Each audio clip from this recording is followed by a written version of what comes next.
Welcome to an episode of Meet the Mentors. I'm here with Dave. Can you tell me anything about yourself? 63 years old, been involved with the robotics here since basically 2003 season when they started as a parent. And really my first roles was gopher, and probably still to this day is my favorite role, is being a gopher and just going for things, go here, go there. So you said you were a parent. Is that what drove you to be on this robotics team as mentor? Yes. My youngest son was involved in the writing of the grant to NASA the first year, and approximately late December is when they found out they'd received the grant, and the season started a few weeks later, and they were into it, and it's been basically 17 years ago and going. So what's compelled you to be on this team for so long, even after your son's graduated from college? I would say the team members and the youth. It's enjoyable to see the development of the students and how they develop and everything. So just like in your case, watching you grow the last 2 years and now going to go on to college, and whatever your career and your life may be is always enjoyable. And it's the same with any of them. It's especially those that start as freshmen, some of them that will hardly talk, to when the time they're a senior, they're really fun to be around and everything. So, and it's fun to be around young people. You feel younger. So from the first year that you started this team to now, or that you were on the first year of the team to now, have you seen a tremendous amount of growth in size, or just in the people and the way that you run your team? I think you see it a lot in the team itself. As far as the first year's team, I think was 11 students, and the three main mentors at that time really set a standard with Dean Sherman, Matt Farmer, and Mary Tetweiler. They set a very high standard, and winning Rookie of the All-Star for the whole first was really set it off for what the team is. And from then, I think it's developed more with different programs within the year. It seems like I was talking to Superintendent Meek the other day, that there is probably something we could do almost every weekend if we had the mentors and the team members that were wanting to do it. I mean, I think one of them here a month ago at the 1st of November, the Go Baby Go, is a very good program to be involved in. And then you go on back to like during the summer, where this year ran the Lego camp during the summer, some of the mentors and team members, and it seems like there's a lot of places that you can go to and expand to. Do you think that your team has an influence on people in the community outside of just robotics? Oh, definitely. I think you don't know how often people will stop me and ask me about the team and how's robotics doing. One of the unique portions of Team 1108 is that we're really a community school team, and we tie the school into the community probably more than almost any other group in the school. That we're out in the community knows about us, the articles in the paper,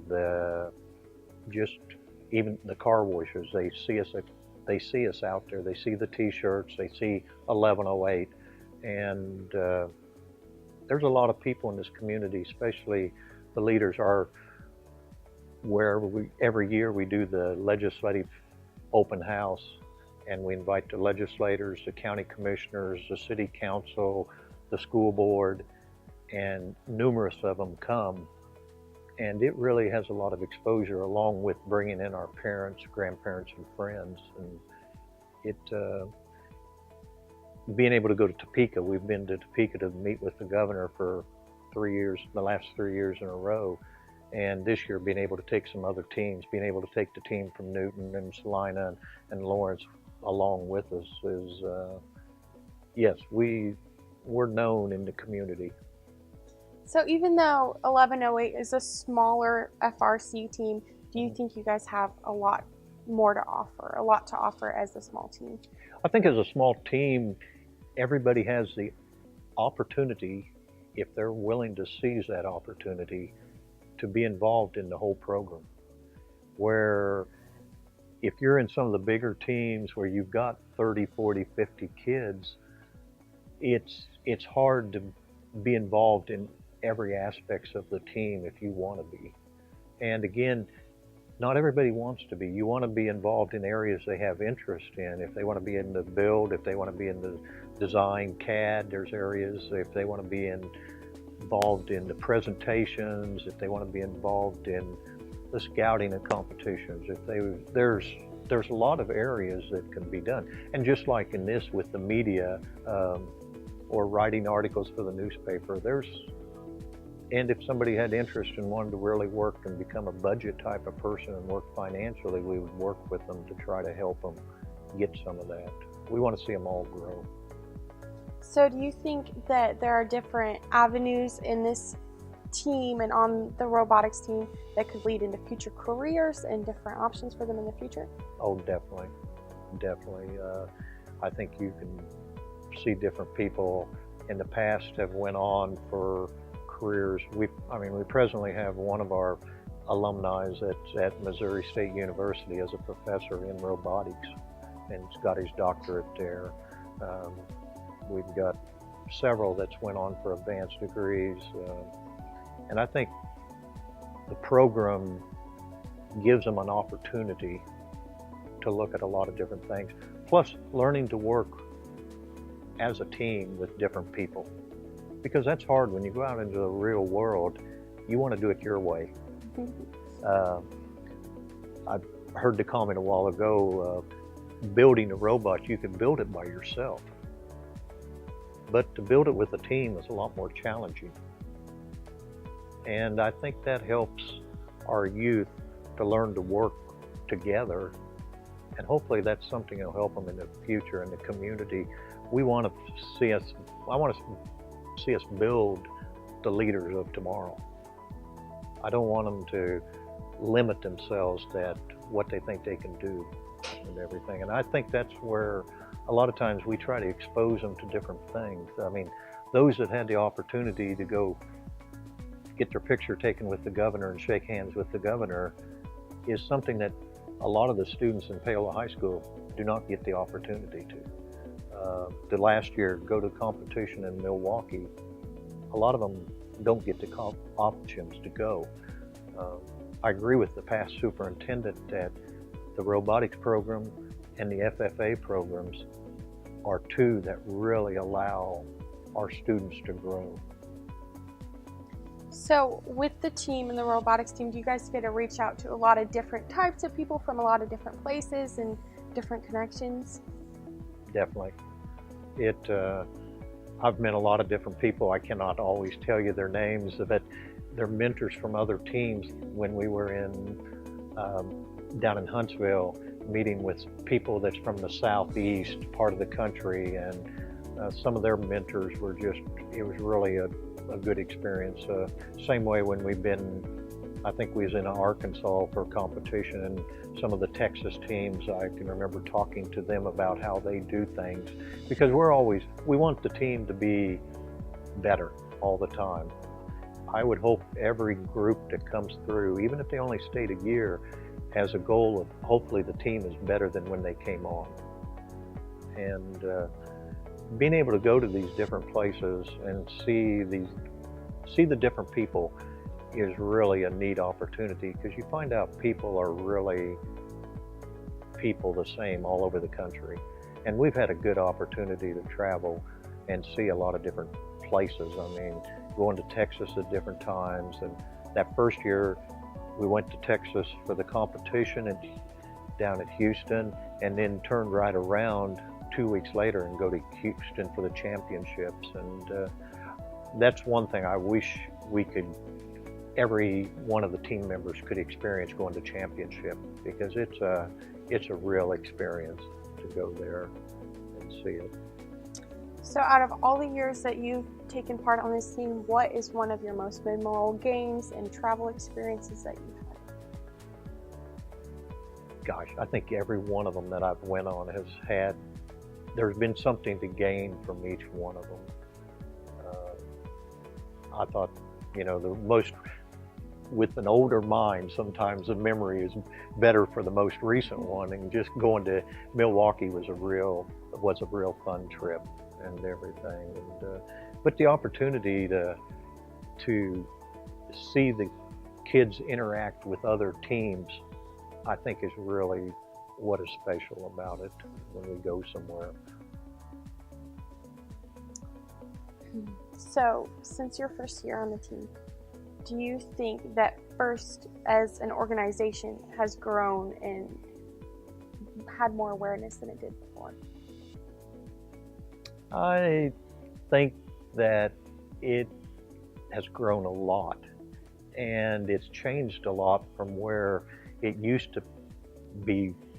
I'm not sure when we first started if there was any outside countries. It might have been Canada, and that would have been it. It's become so much more international, and the growth is occurring internationally, and there's going to be an opportunity. When we were in St. Louis for championships at one time, several of the team members got to interact with team members from Israel, and those experiences are something they wouldn't have got just being here and everything. I would love to see that we could travel to a away competition every year, but funding sometimes becomes an issue, and sometimes dates become an issue, because school is important and keeping in the classroom is important. So we try to not encourage being out of the classroom for a large number of hours if we can. So other than robotics, you mentioned school, do you encourage your students to take part in other activities? I don't know how much I say I encourage. I hopefully set an example. I'm very involved in a lot of community activities. In fact, this year I just went on as a board of directors with the Elizabeth Layton Center, which is for the mental illness for Miami and Franklin counties, and I think it'll be real rewarding. In fact, has been on Extension Council before. I'm presently lay leader for our church, United Methodist Church. I'm also a member of the Hillsdale Ruitons Community Service Club. In the past, I've been in Lions Club.